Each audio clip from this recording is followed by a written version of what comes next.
Hello and welcome to Expaterience. In this fresh initiative, we bring niche, rich and refreshing conversation revolving around two critical segments in this hyper-globalized world.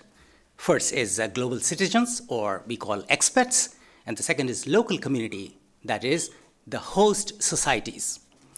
When people move and interact in a rather hectic global environment, it's no wonder, whether it's economic, social, or political, the natural outcome is conflicts and misunderstandings among competing interests.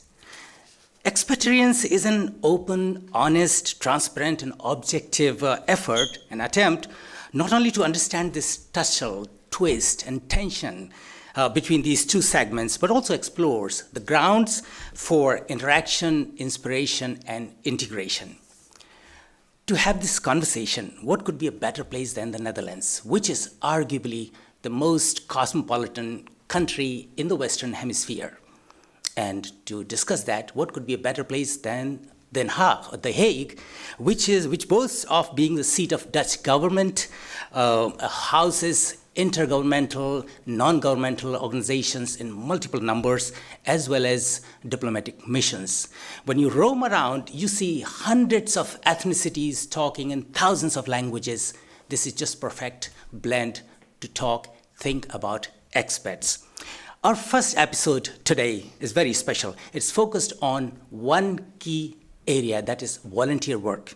You might wonder, volunteer and expats in this cutthroat competition when everybody's looking for return on investment and they think in terms of monetary gains, why would one go for just volunteer work? But to my amazement, I think last week there was a news that says that in Netherlands, more than 50% people opt for volunteer work. Quite amazing, isn't it? This volunteer work is, in my opinion, is kind of like mechanism and catalyst for smoother integration, for collaborative and sustainable prosperity, where it connects, fosters growth, respect for different cultures, and long-lasting desired outcome. To discuss this, we have four very highly experienced panelists today. And I would like to introduce very quickly, and I will give just a few seconds for you to actually tell a bit more about yourself. First, we have Gert-Jan Alleman. He is the director of PEP The Hague. I must mention this especially here. He's the person who actually conceived this concept of Expaterience. If it were not for him, probably would be not having this program today. So thank you very much, Gert-Jan. You're welcome. I'm glad that you are joining for this very first episode. Then we have Anita Ham. She wears multiple hats. She's a volunteer in healthcare. She's a senior researcher at university here. By training, she is a medical anthropologist and cultural sociologist. I'm sure we're going to have very different perspective from her. And then we have Matthew Beckman from US.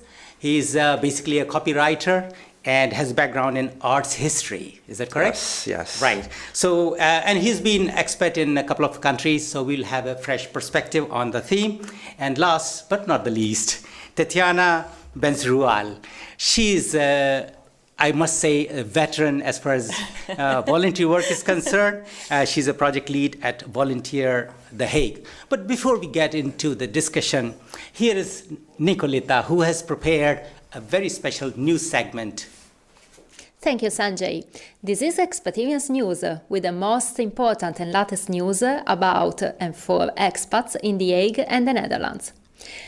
In the first quarter of 2025, the Netherlands population increased by nearly 21,000, reaching almost 18.1 million, according to CBS Statistics Netherlands. This growth, consistent with the same period last year, was entirely due to net migration, which added almost 31,000 people.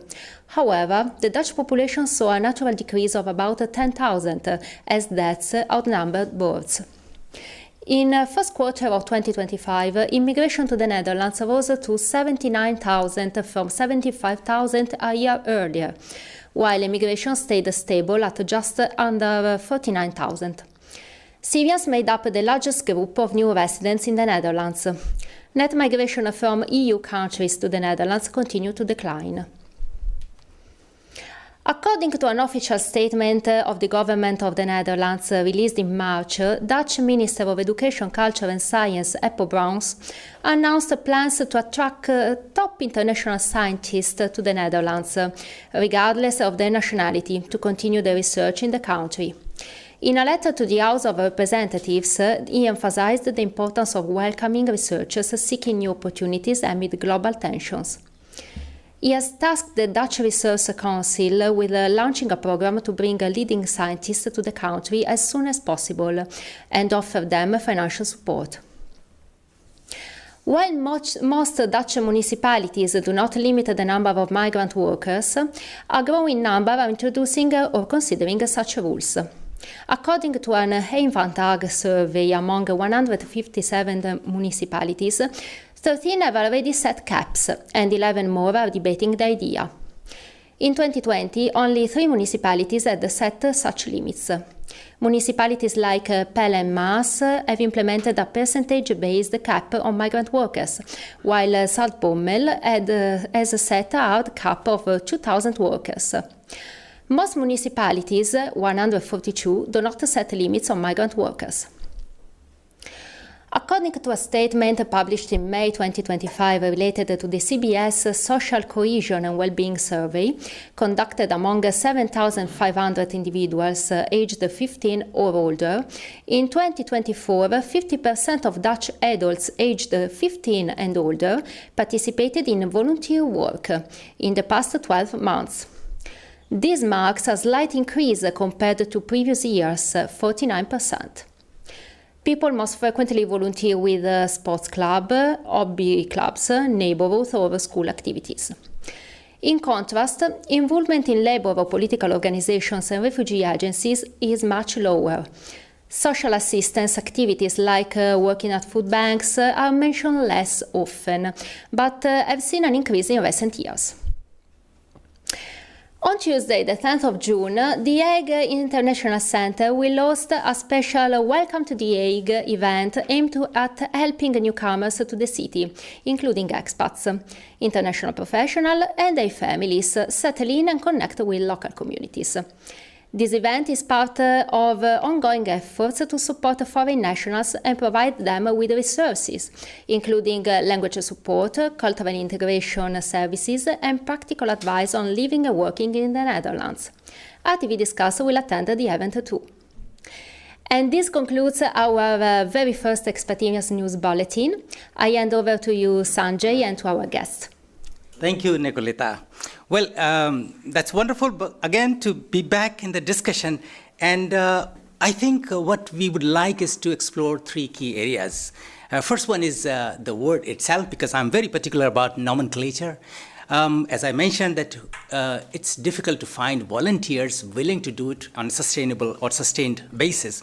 So I would like to, if I could start with Geert-Jan, can you tell me what actually interests you in this field? What caused that you got associated with volunteer work? Very quickly. Yes, now I think what volunteer work does, it works 2 ways. So it works for the people you help, but it also works for yourself because you get something back. And sometimes it's experience, sometimes it's love and attention, sometimes it's a new family. And I think the best way to deal with all the problems at the moment in the world is to give an example and to do it the other way, by volunteering. That's true. I mean, that is very obvious, connection here. Anita, if I can ask, because you have a background in anthropology, and I'm wondering, how do people view these outsiders or experts doing volunteer work? What is the point that you notice that they are accepted or rejected with the local community? Do you see any observations like that? Yeah, well, that's a good question, because when you are from outside the country and you want to integrate into a new country, you found sometimes that people don't really know you and when you are a foreigner, and then you don't speak good the Dutch language that well. So and if you don't speak the Dutch language on a certain level, then the Dutch people or the local people, they sometimes think that you're, well, not very smart or not so educated. Yeah. So that's one example. That's very constrained. Yeah. Tatiana, if since you have been involved in all these projects, what roles do these expats play in your project in general or at the moment? If you can give some examples. Of course, Volunteer The Hague is like a platform that allows internationals like us to visit the platform and look for volunteer opportunities there. On the other end, the local Dutch nonprofits, for example, like the rtvdiscus, would post their volunteer vacancies there, and then that's the time when the two worlds, so to say, would meet on the platform. Internationals would apply for these volunteer positions, and local nonprofits, they would be satisfied at having new applications coming in.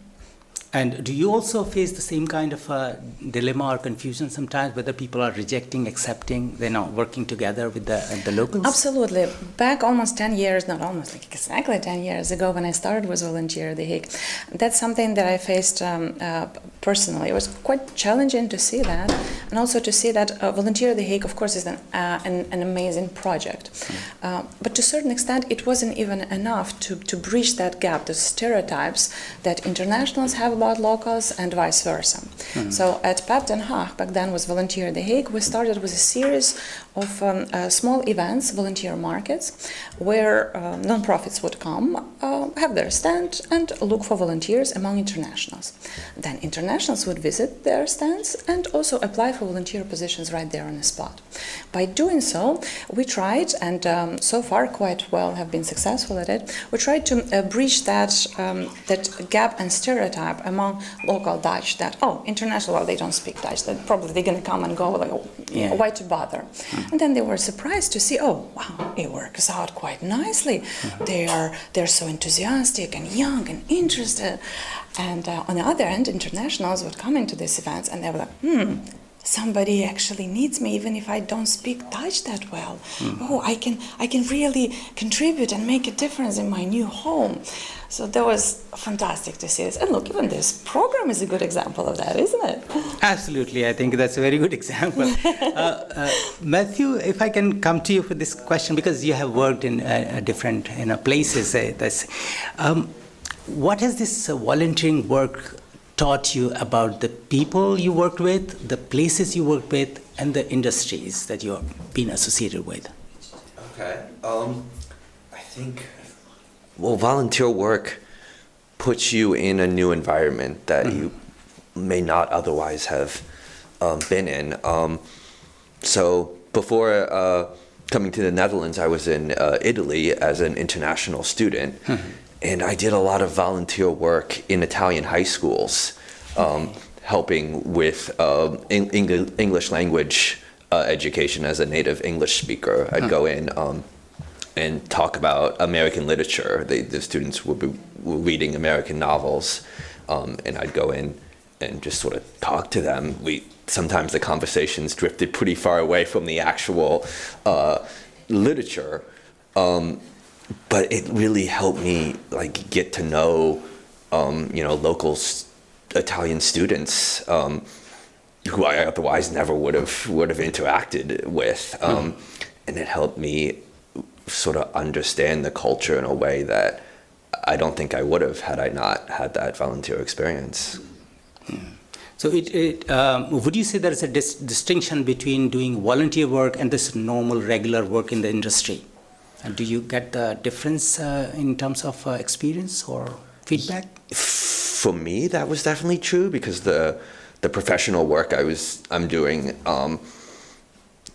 is I'm working on the computer most of the time and meeting with people over Zoom calls. So I'm not really experiencing the local culture in the same way at work as I do when I, go out into the world and volunteer. And do you choose the same domain, same type of work wherever you go, like say Italy and here? Are you doing similar kind of things, or you change? Here I'm doing more copywriting, marketing work, whereas in Italy I was more focused on like my academic studies and doing stuff related to art history.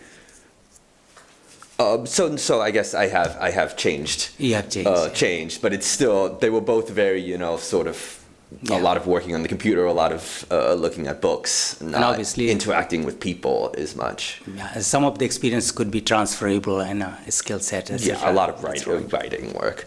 Okay. Well, if, as I understand this, talking or thinking about integration, it's not about like going to a place, doing something, and you are integrated. It's a kind of like a long process. So maybe given your background, Tatiana, what are those systems or practices that have worked well in bringing these expats into the fold, the projects that you have been doing, so that you can ensure that actually, this would lead to a further better integration, not just like a temporary one? I'm quite passionate about volunteering myself, and I've lived in a number of countries. And for me, almost like a blueprint became, in a way, volunteering.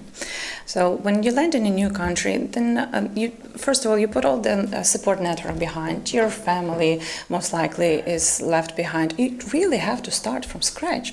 In a way, you need to rediscover yourself, who you are. And you do this through the eyes of others.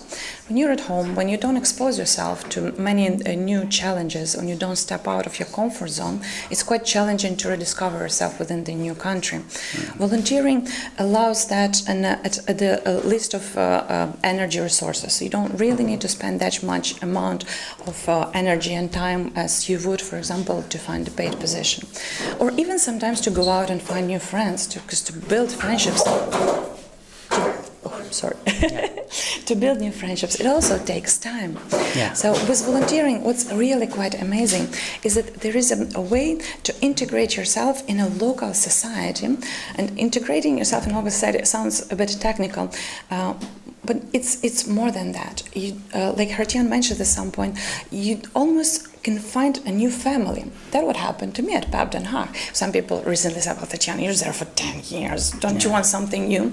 Well, there's always been something new, different projects thrown at me. And PAP Den Haag, in a way, did become my family.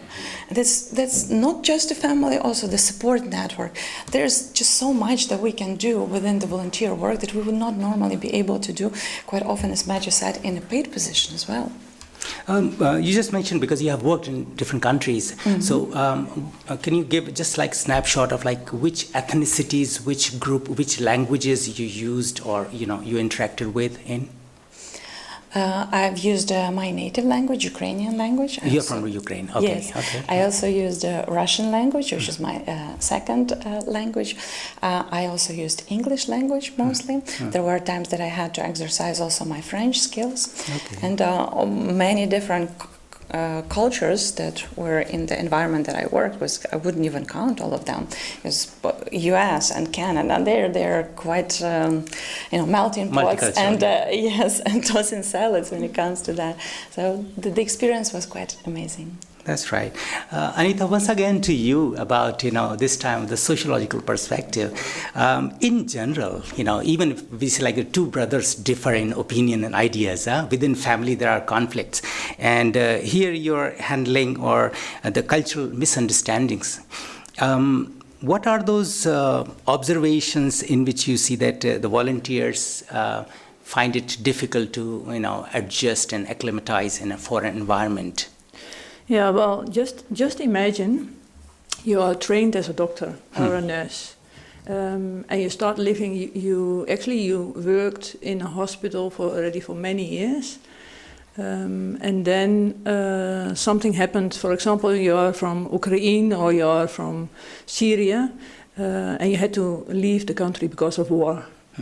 And then when you arrive to the Netherlands, you actually want to start with your life again. And then you find all these barriers because there's a lot of difficulties that you experience because the Dutch healthcare system, or the Dutch system in general, it's quite complicated.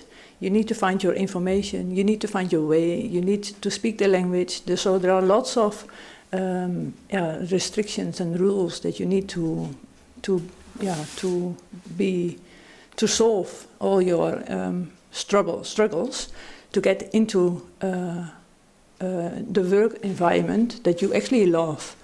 So what I experience is that the volunteering work can help you to learn the language, because there's also a lot of distance between the local people and we call it expats, but we can also call it refugees or newcomers. We have lots of words how to frame people from different countries.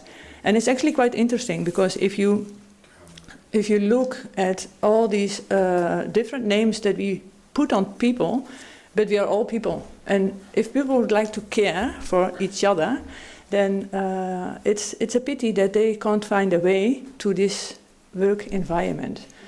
So, and it is also based because it's so complicated. And since you are in the, actually I was curious about if you could, for the benefit of our viewers, define what exactly is a medical anthropologist. What are the areas that you focus in that?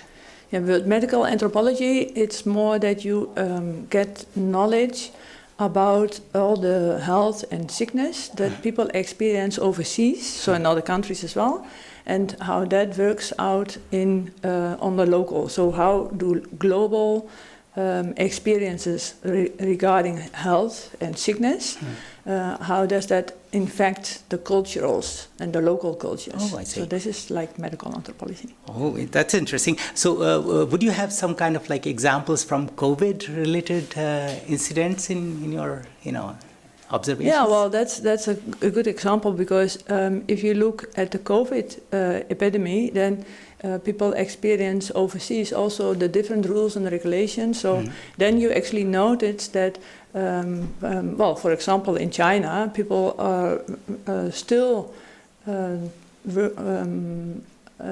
have their mouth cap in front of their face. Yeah. So this is like a common aspect of cultural differences. So there are lots of cultural differences related to health. That's a very interesting example, because I remember in Japan, even in the like normal times, they put on masks. Yeah. When there is a winter, or because many tend to be afraid of the catching cold thing. So they even though they didn't have the lockdown, yet many people were actually putting the mask. Yeah. And I remember at the time I was in India, and it's very strange to imagine that for 2.5 years I did not come out of my home. Thanks to information technology, that your groceries and shopping things, everything is possible at home. But it went to that extent that we were afraid of where the cylinder would come from, if the cylinder is there, oxygen is there or not, if the oxygen cylinder is there, or the beds are there or not. So that has its impact on people. Yeah, it has an impact, but on the other way, the healthcare system, it can be different, but it's also a lot of similarities. So what I'm trying to do is to connect the international care workers to the local healthcare environments, the hospitals or the nursing pathways, to support them, that they can find their way, because now we have lots of international healthcare workers who are working in greenhouses, for example, or in supermarkets, because they can't find a way to the Dutch environment. So that's a pity, I would say. So I really think that we need to create an inclusive environment, and that we can learn from each other, even that there are a lot of differences. I think then the same question which I just posed to Tatiana about the systems and practices to bring these people in the fold, that has to be peculiar and particular for this healthcare sector. You just mentioned, because you are working with the internationals as well. So have you been working with the hospitals outside Netherlands, or other nationalities inside Netherlands? Well, myself, I have my personal experiences. I've been working in a hospital in Botswana, that's in Africa, for a couple of years. I see. And I worked in a hospital in the United Arab Emirates as well. Oh. So, and that was not very complicated. I mean, you know, I was just having my diploma translated into English, and I could just enter the hospital and get my work experiences. But the other way around, it's very complicated. The legalization of the documents, etc. Yeah, legalization of the documents. You need to learn. You need to not only learn the Dutch language, but you need also the medical terminology. You need to have more language, courses based on the Dutch healthcare system. You need to have a registration for your profession. So it's all different steps that you need to take. And many international care workers from overseas, when they want to work in the Netherlands, they just quit. Yeah. Because it's so complicated, and then I will go and work in the supermarket. So It sounds much more trickier than emburgering, you know, which is to everybody's horror, you know, and the kind of questions they ask in K&M and so on. So I can understand in the specialized fields it must be far more complicated. Gert-Jan, how is your experience working with foreigners? I will say very good. I always call them internationals because you talked about the name of it. I think with Greater The Hague we use international because it's the spectrum. I think it's very interesting because what I see with internationals are that they're very, very willing to help in the city to people. Mostly they're very high educated. It's not that we ask, but that's what we get in The Hague. And they're very motivated to work. There are results of what do you call it? Certain there were results of that, and they show that the internationals having more time to work as a volunteer than Dutch people. So it's very interesting, and I think this is today is for me something what is very special because it was an idea. I challenged the top 5 of rtvdiscus to make something with internationals. And today it's born. It has come to fruition. Perfect. But the thing is that just before when we were here, we took a cup of coffee with the colleagues here, and they say it's so interesting. It was a Dutch rtvdiscus girl. She said, it's so very interesting. We learn so much because they are so very educated. Maybe more than we are. And that's so beautiful, perfect to hear because we can learn from each other. That's from cultures, from education, and that's where it's all about for me. True. If you look at Matthew's profile, he has a background in arts, history. I'm just wondering if you can just throw some light on your background and how it has helped you or shaped you in connecting with the people during your volunteer work. Okay, interesting question. I studied art history in Rome, Italy, which is a great place to study art history. Much beauty there.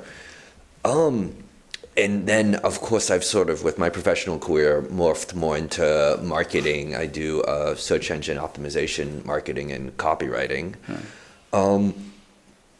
But I think on a professional level, it's sort of helped me to think visually. And then to touch more on your question, like how does it help me connect to people? I always love talking about art. I have a museum card here. Okay. I love exploring Dutch history and I mean the amazing artistic tradition here. And whenever friends want to hang out, I'm always suggesting that we go to a museum, and just at the museums I like talking to the staff, and it's just I'm very passionate about art and history, and that helps me connect with both internationals and locals who also share that passion. Yeah, sometimes these the creative ideas could also be actually facilitating the bridge building between the people, because humanities and social science, though we don't really juxtapose them reasonably with the, as far as STEMs are concerned, science technology, but I think in today's world, which is laden with the rift and conflicts, it's very important to have that background. You can look back. And it reminds you that the world has always been international. Like, exactly. So much of these of art history is about artists, traveling between cultures and finding inspiration from other traditions. Absolutely. Actually, this brings to the next segment, which could be very interesting to reflect on. I was thinking about expats, or the foreigners, why people actually leave their home. And there is a nice poem, says home. I don't remember verbatim, but it says that people don't like to leave their home unless the home becomes the mouth of a shark. So that means nobody wants to leave the comfort of home unless situations are pretty difficult. So one is that there's a crisis or climatic conditions which propels people, and that's the refugees and all these migrants. Another category is of people who seek kind of growth, because mobility is a part of life. I mean, I keep joking that what differentiates honey from other sugar substitutes is because the mobility. The bee bird has to, honeybee has to fly from different, flowers, different gardens to get the best of the best. Mm-hmm. And probably, another analogy could be the Silicon Valley, right? The collective where the best mind comes. So it's very important. When you have integration, then we can actually be sure of collective prosperity. Because whether you take the example of Spinoza, who said God is nature, nature is God, or you talk about Anaxagoras, he said my home is the whole universe, or you take even the Indian philosophy, non-dualism, that we say in Sanskrit, Vasudhaiv Kutumbakam, the whole earth is my home. So ultimately we are connected with each other. It's in this context, two words, mutually beneficial and collective prosperity. How do you define, Anita, these two words? Well, that's, you can actually just mutual, for example, this mutual, how was it pronounced? Mutual experience. Mutual beneficial, mutually beneficial. Yeah, but I would actually, that's in an ideal world. We really like to have this mutual and equal ground, but most of the time it's not so equal. So as a medical anthropologist, actually I noticed that people like to travel, and people like to also sometimes like to have a better life. So for example, the labor migrants, they might come to the Netherlands because they have more benefits, for example. But then when they arrive to the Netherlands, they don't really have the same equal chances, the opportunities that the local people have because of all the things that I just mentioned. So I really think that we need to work on more equal ground in the Netherlands as well, to be more inclusive. So that means that locals need to meet the internationals, exchange their cultural habits and their experiences overseas, so they can learn from each other, so that they can create a platform. Well, you have already a platform that they can actually exchange things. So this is an example that we need that we need to provide. Right, Matthew. How would you define these two terms? Remind me the two terms again? Yeah. So mutually beneficial and collective prosperity. Okay. It's a good question. I guess, collective prosperity, it's sort of like the utilitarian concept of, the best for everyone. Obviously, collective prosperity probably involves some people not getting exactly what they want, but, making certain sacrifices for the benefit of the entire community. and then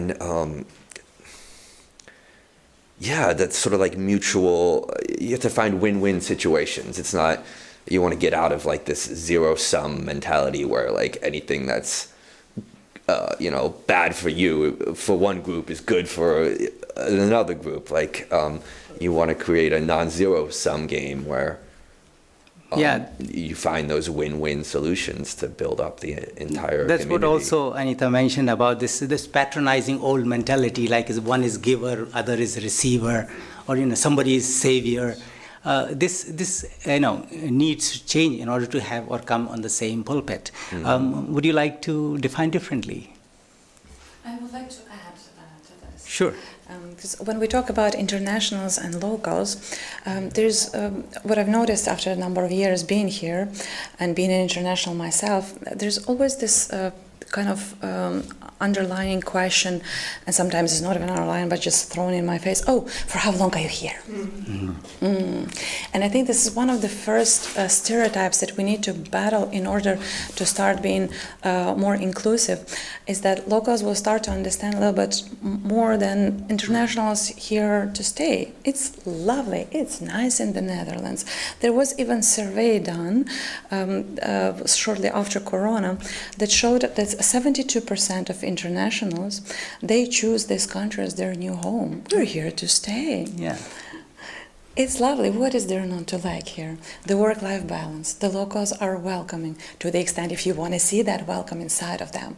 If I want to focus on the negative parts, I will only see negative parts around me. True. Even I lived in Canada before that, in Toronto, beautiful city, but the weather is somewhat different here. So when I came to the Netherlands, they're like, oh yeah, the weather. I'm like, no, I love it. I love it. There is no winter here. Awesome. Then I go to the summer part. Oh, okay, there is no summer here there. Oh, well, but if that's the price to pay for not having winter, I'm all right with that. So it's the positive attitude. It's, in addition to the positive attitude, it's staying curious, being open by both local and internationals to see the best in both parts. And when it comes to win-win situations, if both parties are invested in seeing the best in each other and staying curious, then what is there to stop them? Then we can have that utopian flourishing society maybe one day. But what is the likelihood of that, huh? True. Kertian, what are your hopes or expectations from expats that you see in terms of their integration or their being like equipped with, to work well side by side with the locals? With the locals. I hope that we can learn a lot from each other. What I have a little bit of the conversation is that internationals come here and they have to do a lot to be a little bit accepted in the Netherlands. And for me, it don't feel good anymore. I think that was the past. I think we have to be more open also as Dutch people to learn much more from the internationals. And of course it's handy to talk Dutch. We have a lot of talks about it, Tatjana and me, but it also brings a lot of other things to the table, and I think that we can use much more. And have a little bit of love to each other. Ask how it is with you. What are your difficulties? How can we solve them? To be more connected to each other. That's what my hopes are for the future. I think that is how it should be, because I remember until very recently, I mean, when I say recently, think about last 20, 30 years, that's very recent. When we lived, we didn't really know, what the people in the other parts were doing, but we are living in the age of information technology and real-time chat. So we know exactly what is happening just this moment. It is very difficult to be unaware of how others are feeling and yet being, happy. I remember, it's a very funny thing, but I would like to actually bring it to the discussion.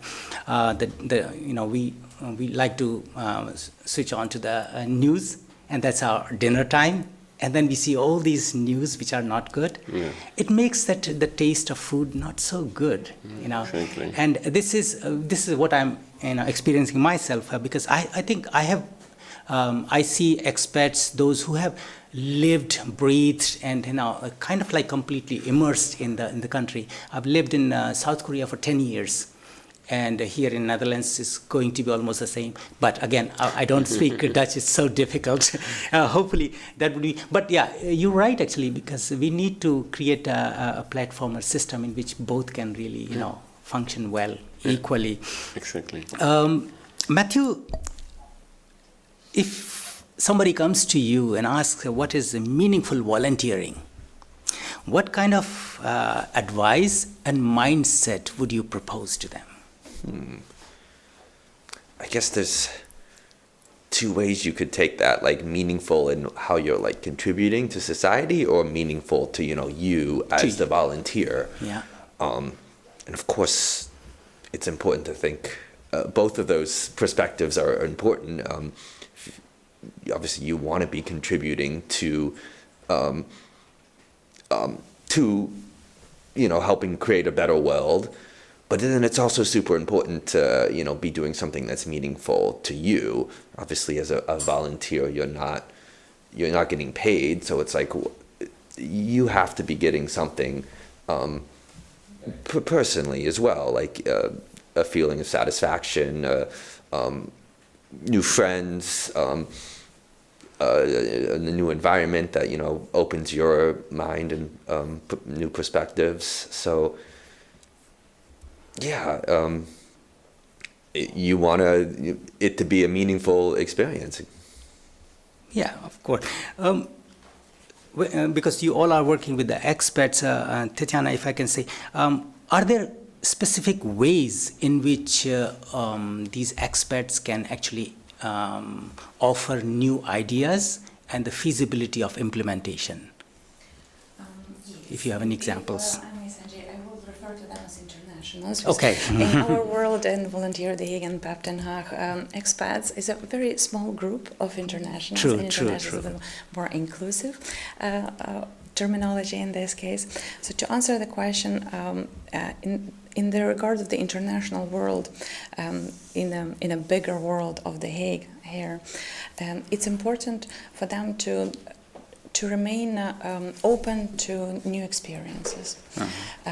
In the workshops that I always give about volunteering to the internationals here, I also love to stress that it's crucial for them to know what's in it for themselves. Volunteering has this beautiful connotation that it's giving, that it's for the greater good, and it is.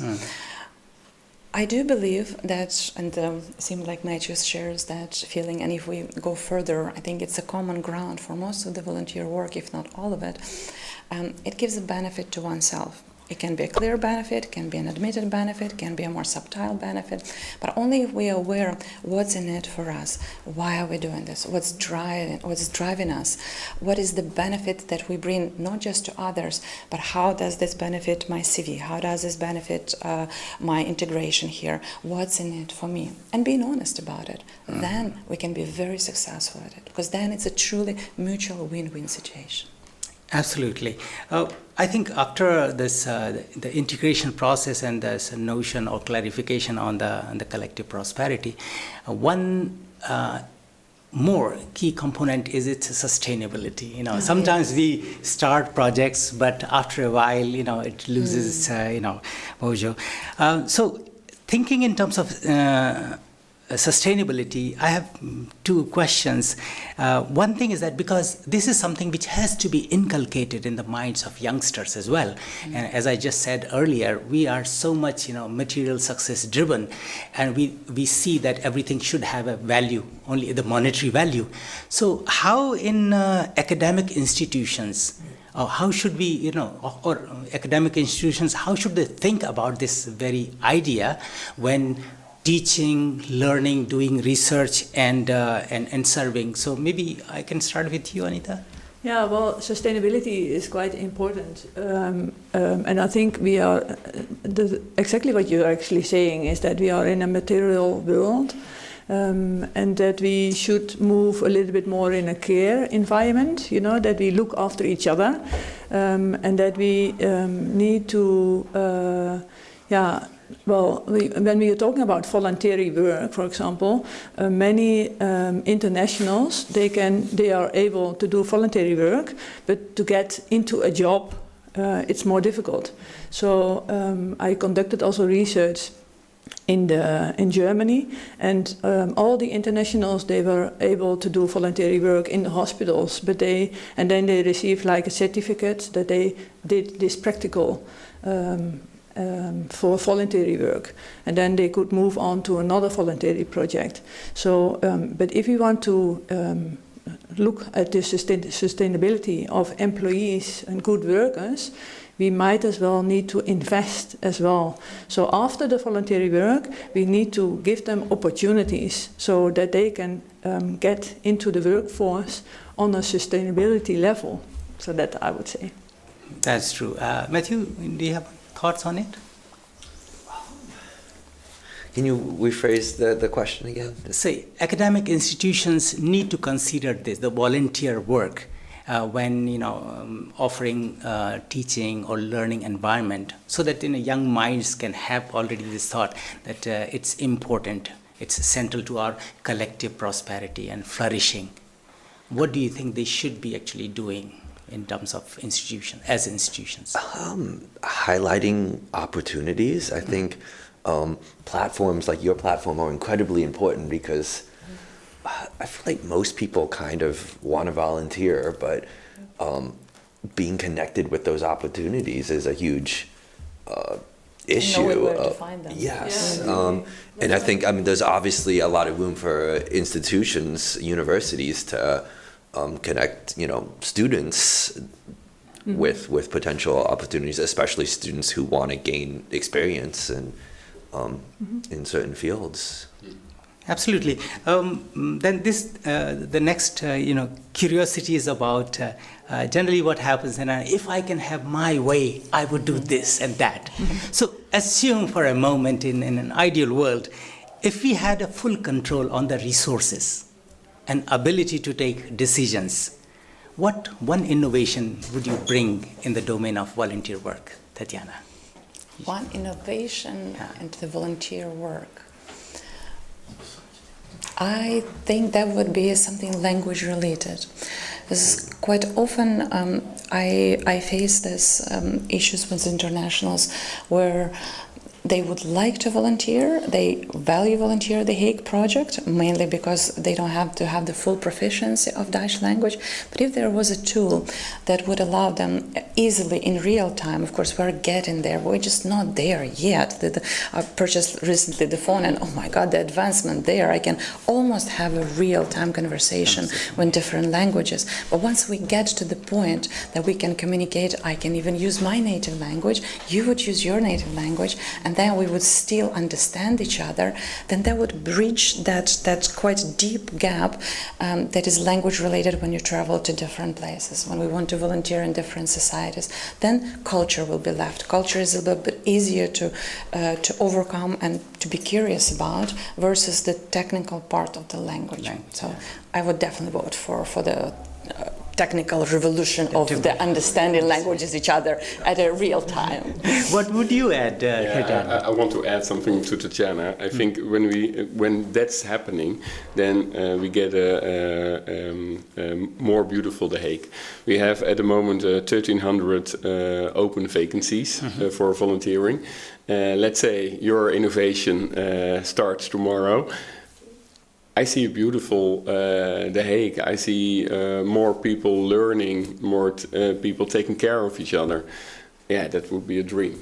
Yeah, it would be perfect. Perfect world. And as Hertjan taught me, it's always good to dream. This entire program was a dream, and hey, it came true. So maybe in a number of years or so, we'll be referring to this program like, hey, remember when we talked about this and where we are now? Somebody heard you here, I think. Nice. Well, actually, it's a wonderful discussion, and I think we could continue for more time. But again, time limitations are always there. We are left with just 1 minute, and I would like to throw one last question, and I would like to have just a very quick reaction on it. How would you explain return on investment in this sector? Because we always think, what do I get? What is in it for me? Who would like to start? I think I can jump on this. since I was the one also talking about the benefits to oneself. Return on investment, in my understanding, would be feeling passionate about what you're doing. You're doing that for free anyway, so you might as well love what you do. Jump out of the bed, have that in a flow moment. You wake up and I want to do this. When you're not just in the bed, I don't want to go anywhere, but it's just that drive. So that would be for me. Perfect. Matthew? I'd say the sense of community when not only do you have that drive, but like other people are recognizing that drive that you're bringing to their community, and when you can sort of sync that with other volunteers, people you're helping, I think that's the real return on investment. And for you, Herjan? I think also for me passion, because I think a lot of people have daily work, but it's not your passion. It's just what you learn, and the way you end up in something. You get money and there is bread on the table and it's okay. I don't have that. I have my passion in my work, but But I think a lot of people don't have that passion. And I think with volunteer work you can take the passion what you initially want. Okay, and I come to you, Anita, with just 20 seconds. Well, I really think that we need to care for each other, actually, and not only for your own benefits, but for the whole environment and for the society and for everyone in our community. Thank you so much. What I gather from this discussion is the panel reminds us that the integration is not about actually just policy. There is so much more. There are people, there are stories, shared history and experience, and most of our trust among people. So if I have to summarize in two key takeaways, one is that service can unite us. When we do together and when we work together, we actually grow together. That is very clear from the discussion. I would like to thank you all for sharing your time, experience, and perspective. But this is not the end of everything. We will certainly meet again on another occasion. So stay connected, stay curious, and keep building the bridges. And thank you so much for coming today. Thanks a lot. Happy to be here. Thank you for having us. Thank you. Well, as we discussed in our process, that there are several key messages that we need to contemplate seriously. But life as an expat is not always all that serious, or is it? If you don't believe me, here is Anupama. She is going to say something very subtle and throwing light on the lighter side of expat life.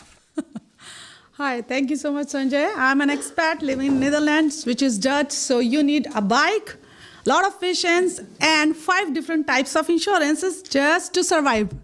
So I am one of that rare creature you hear about in wild. I am a full-time employee with an international firm here who still volunteers. Yes, you heard it right.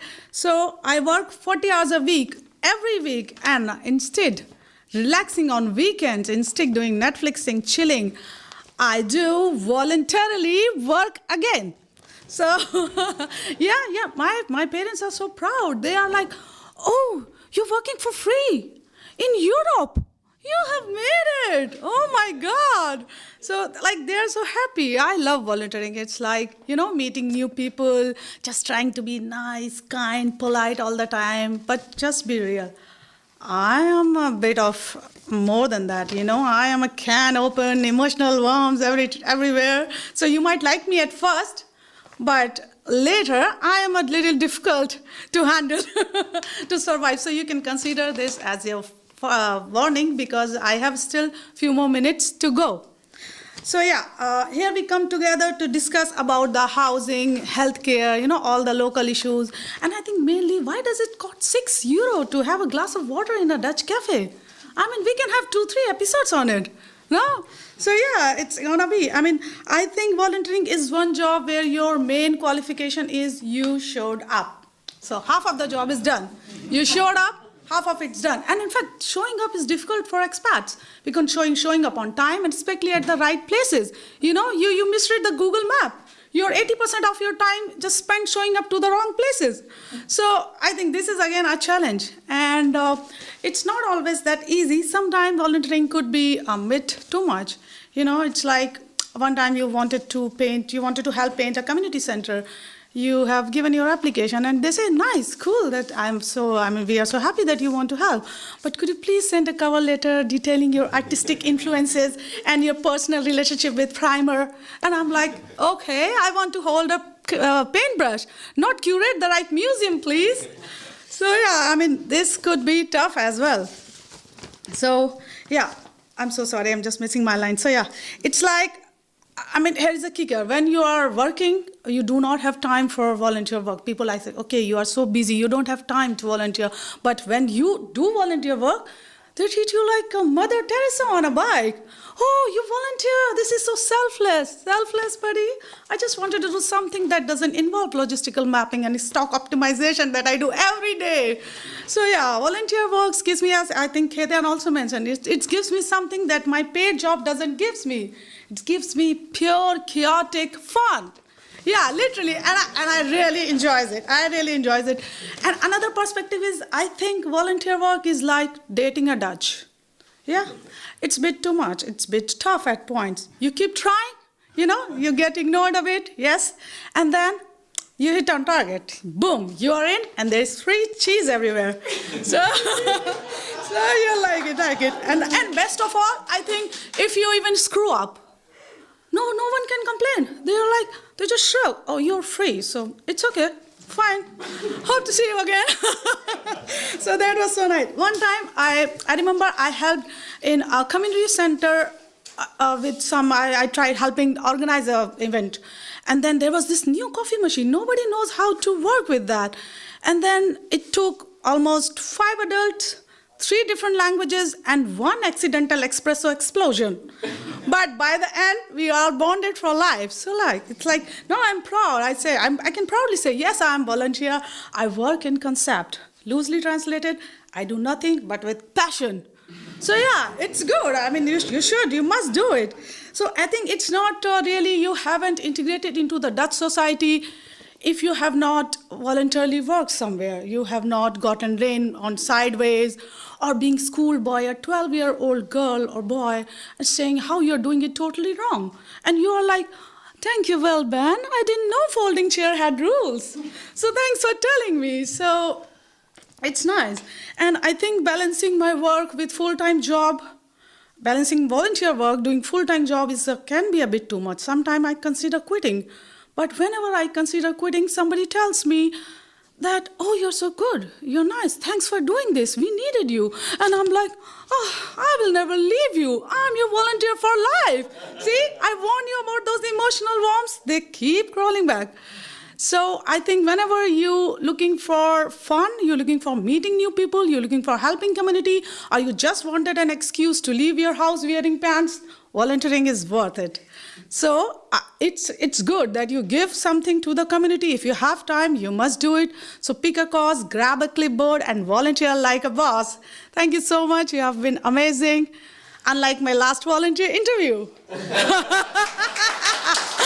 One more thing. So guys, this was my first time doing this performance. I might have made a lot of mistakes, or maybe sometime I might have maybe ate a few jokes. So you can just write your feedbacks on a piece of paper and hand it over to Nico. We both will go through one by one, and at the end, we'll throw it in the dustbin because we don't care. Thank you so much. Very much. Back to you, Sanjay. On behalf of Expaterience team, I would like to thank you all for joining on this lovely Saturday morning. We'll be back again next month with another thought-provoking session.